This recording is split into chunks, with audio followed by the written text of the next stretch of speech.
What's up, y'all? This is Ant Glizzy and this is Barber Son TV. And today we got Neil Cornelius has passed away. Make sure you like and subscribe to the channel if you don't know who Cornelius is. Cornelius is an activist, youth activist worker in the community in Washington, D.C.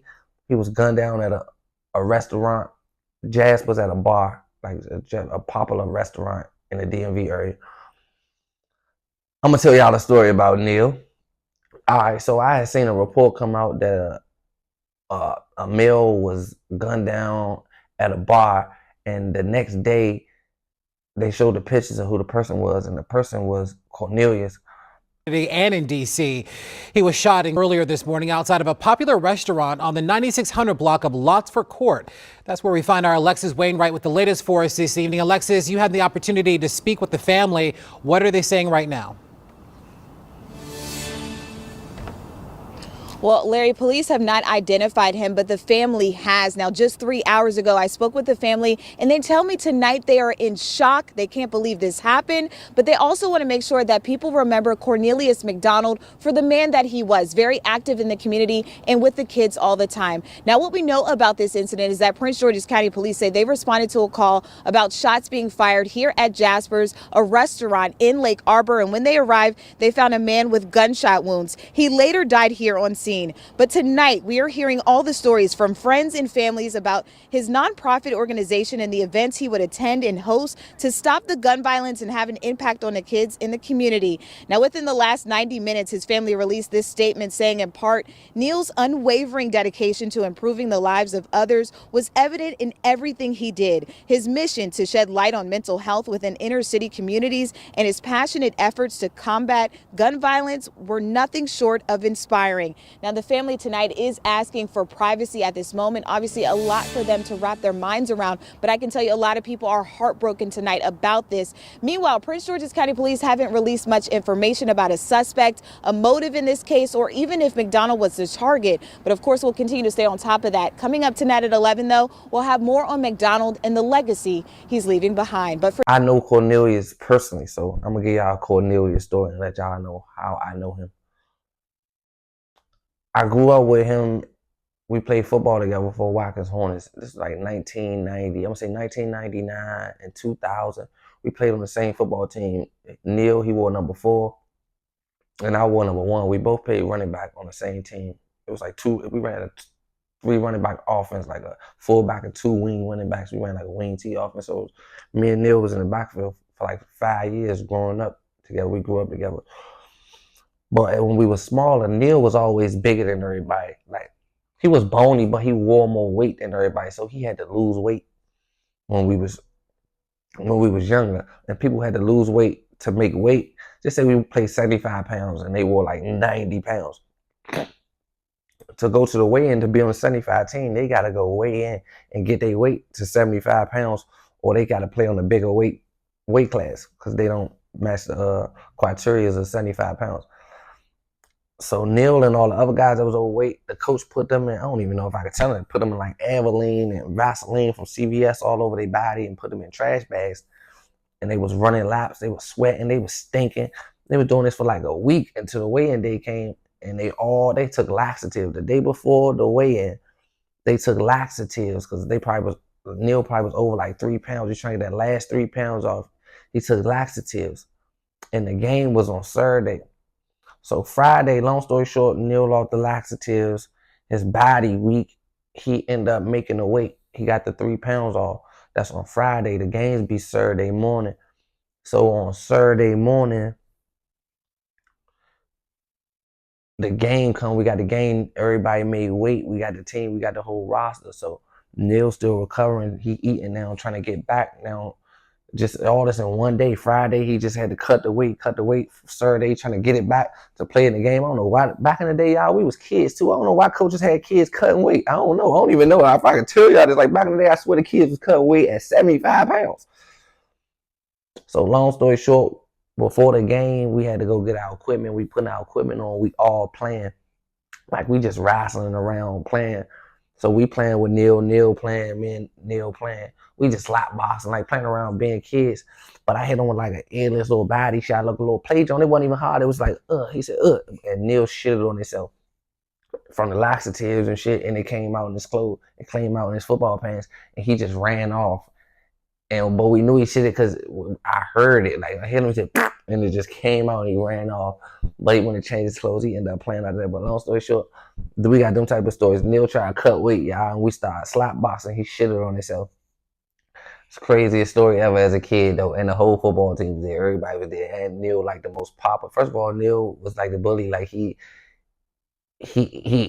got on everybody. Like he was on top of everybody. He was the captain of the football team. He was like the big homie for real. So it's like when he did it, everybody laughed. It was like one of the most like guys that we was all laugh like, no, we couldn't believe it. We cried laughing. Like he hated that. He hated that. I'm telling you. But yeah, that's one of the stories.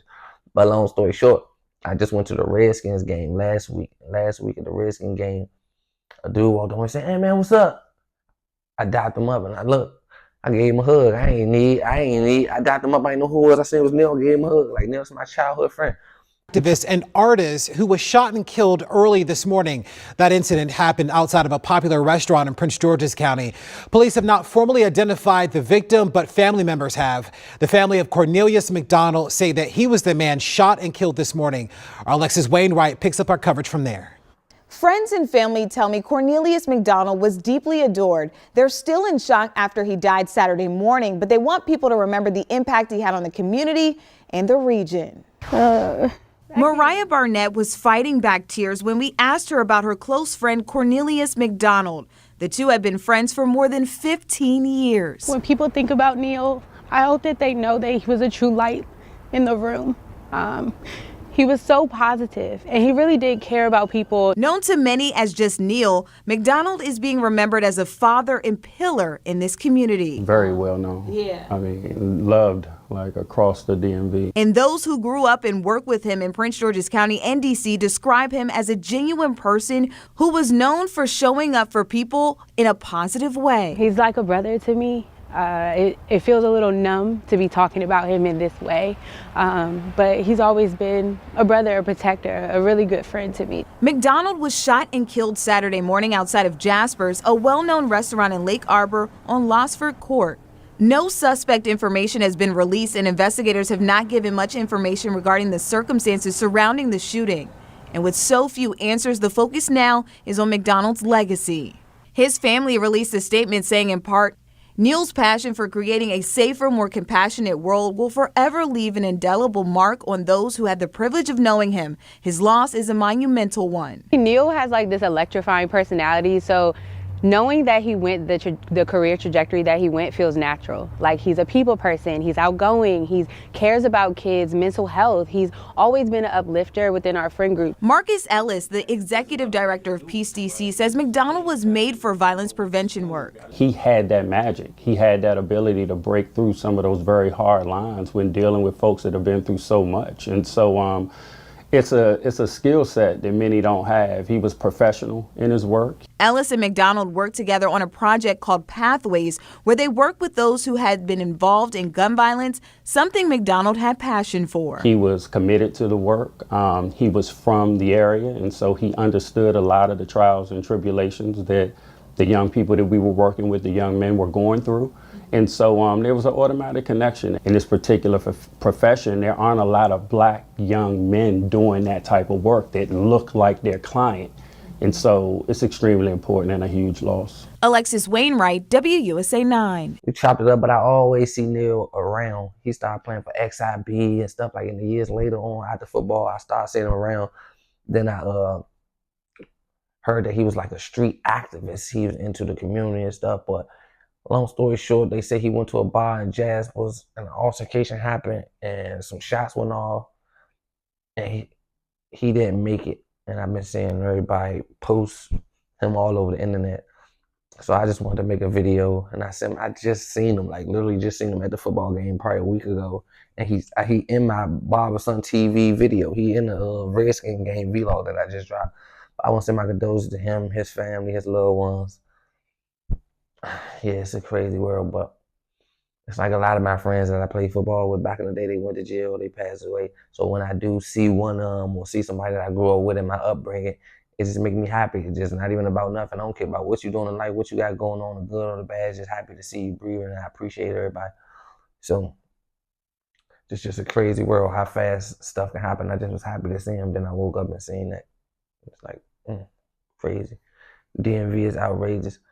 But they said it was some type of argument before it happened. I don't know. That's just what people saying. I just want y'all all to know. If there's any situations that you ever get into in life and it comes to an argument, the argument ain't nothing. The argument is only to set you up to see what somebody gonna do to you or what you gonna do to somebody. It's only gonna add extra to it. It's better off to have no argument, try to de-escalate the problem. You're gonna be like, man, I'm gonna sound like a bitch. Just that your pride. You gotta not have pride. Some people gotta move wrong. You would never see me outside in the community arguing with anybody. I don't know how to get into an argument out loud. Somebody yelling or doing it, they're gonna be them yelling by themselves. I'm not about to be off in the community yelling at anybody. I'm gonna tell them, like, I don't even get to that level where they wanna get. Yeah, I yell on the internet. It's the internet. This is how I pay my bills. This is not real. In public, you're never gonna see a video of me yelling at somebody. Like, even my friends, I'm not yelling at them. I'm not yelling at nobody. I ain't really into yelling or getting into no arguments. Got to de-escalate the problems. Everything should not end with violence. Y'all just think everything just supposed to be violence, but the DMV is dangerous. I don't want to argue with nobody. I don't have the ego to want to fight nobody or nothing, because I know bad can happen.